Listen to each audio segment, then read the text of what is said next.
La situation au Niger est dramatique. L'économie est complètement disloquée. Les libertés publiques sont totalement remises en cause par les pouvoirs publics. La justice, chargée de la régulation des relations entre les différentes composantes sociales, infiodée et ne répondant qu'au mot d'ordre du parti au pouvoir.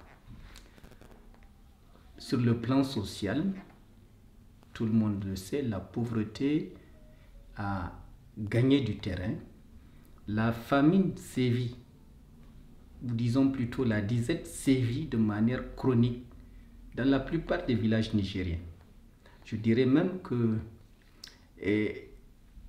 des quartiers, très nombreux quartiers de Niamey vivent dans une situation de disette permanente, puisque les gens n'ont pas plus d'un repas par jour.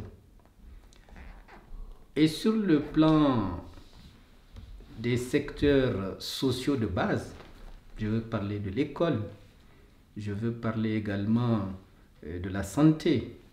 Et la situation est des plus terrifiantes parce que les pouvoirs publics actuels ont abandonné, ont démissionné totalement de leurs responsabilités par rapport aux besoins et aux attentes des populations dans ces secteurs. D'ailleurs, pour illustrer cela, tout le monde voit les mouvements scolaires et la violence avec laquelle ces mouvements sont réprimés. Les étudiants sont dans une situation de véritable détresse et ils n'ont pas le droit d'exprimer leur mécontentement. On les tue s'il le faut pour cela. Au niveau du secteur de la santé, les hôpitaux sont devenus un véritable mouroir. Celui qui n'a pas d'argent, l'indigent, or aujourd'hui 80% de la population peut être considérée comme indigente, n'a aucune chance de se faire soigner sérieusement s'il ne peut lui-même acheter les moyens par lesquels il peut être traité. Et pire, il peut même être confronté à une situation de corruption au niveau du système de santé. Les équipements pour procéder à des diagnostics sérieux sont totalement absents. D'où les médecins sont obligés de procéder à des diagnostics approximatifs qui les amènent souvent à dire que vous avez le cancer. Ils vous mettent dans tous vos états. Si vous avez la chance de pouvoir venir en France, on vous dit mais vous n'avez rien. Donc c'est une situation qui dépasse l'entendement.